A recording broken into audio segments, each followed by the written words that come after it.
Good morning, everybody. It's a pleasure to be with you. I did not get my day off today. I've been up since 6 o'clock in the morning. It's been raining and pouring and gloomy outside. But inside, it's been beautiful, full of life, full of joy, full of kinderlach, crying, laughing, singing, eating. Very blessed. So something happened last night, and it made me think, and it made me change my mind about what I'm going to tell you today. So, as you know, I grew up in Crown Heights, and as Crown Heights being a community that's very close-knit and people always mingling, it's been hit very badly by the pandemic and the virus. In fact, the last week has really been tough. Every day I open up the websites, the Chabad websites in New York, and I hear another loved one, another friend of the family, another cousin has passed. And people say, oh, they were older, but they were healthy, they were full of life. And they passed in loneliness, and they passed without their family in fear. And it's just been a tough week. And last night, you know, with WhatsApp today, we keep on forwarding things and everything goes viral in minutes. And last night I got a WhatsApp, which was really hit me hard. One of my dear friends, father-in-laws, they said had passed. And I was, oh my gosh, a young man. How could that be? And naturally I forwarded it to my family group. Say, look what happened. And within 10 minutes, I found out that it wasn't true. And although this man was in the hospital and still needs a speedy recovery, and we pray for him, he was doing well and hopefully will make it out. And I thought to myself, why are we so quick to share and to forward bad news or sad news? And we're much less reluctant to share good news and something positive. And I've been watching over the past month as this pandemic has gotten out of hand, and people are so eager or so quick to share a headline that's screaming about the devastation, about how bad it is and how bad it's going to be, yet so hesitant to share something positive. Now, don't get me wrong. We have to be safe, and we have to be responsible, and we have to listen to the doctors and to CDC, and we have to practice social distancing so we protect and save as many lives as we could during this challenging time.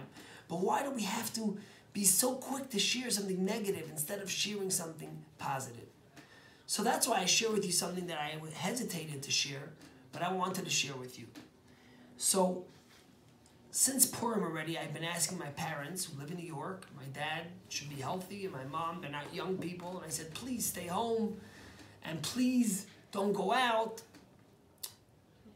And 2 weeks ago, this Shabbos, on Friday night, my dad got sick.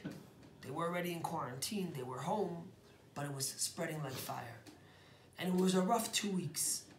My father wasn't feeling well, and we were worried. Will he have to go to the hospital? Will he not?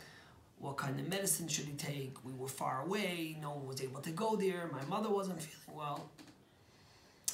And I'm glad to say that today, when I spoke to my father, the last 5 days have been better and better, no fever, and thank God he's getting a little stronger, although he has a long way to go, and his other symptoms are fading. And we're not out of the woods, and we're still praying for him. But I said, why wait? Why not share something positive?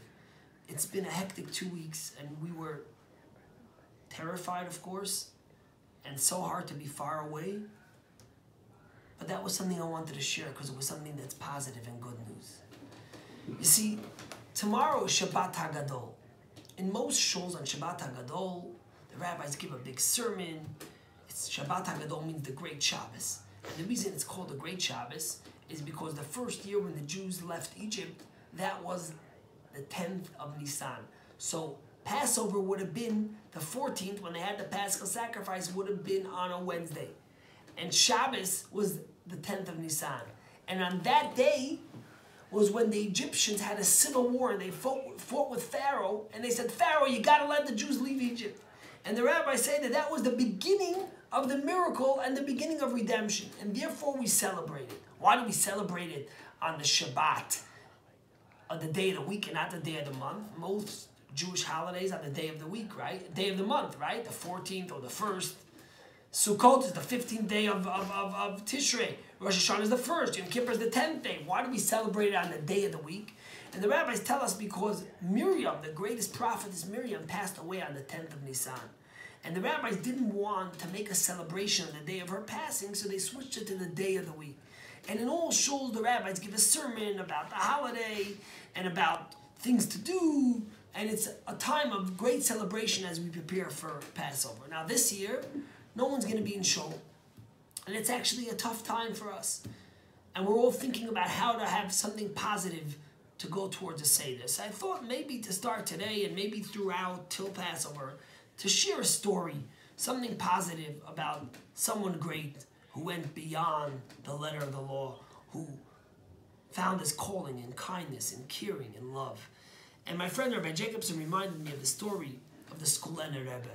Skulener Rebbe was a great tzaddik who lived through the war.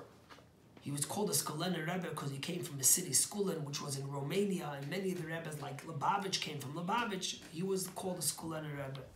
And he survived the war, and after the war, he ended up in a little city that was under Soviet communist rule. And it was 1945 in April.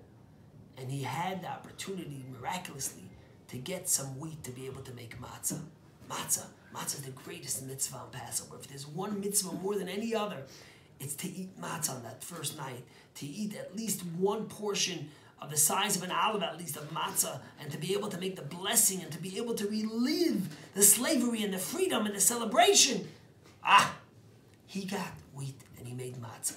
And he made an announcement in the city where many refugees have gathered and other Rebbes and other righteous people that he was going to be able to give them matzah. But since he only had a limited amount, he said, I'm only going to give one matzah per person. But if you're leading a large Seder with a few families, I'll give you 3 matzahs. So a week before Passover, he gets a knock on the door.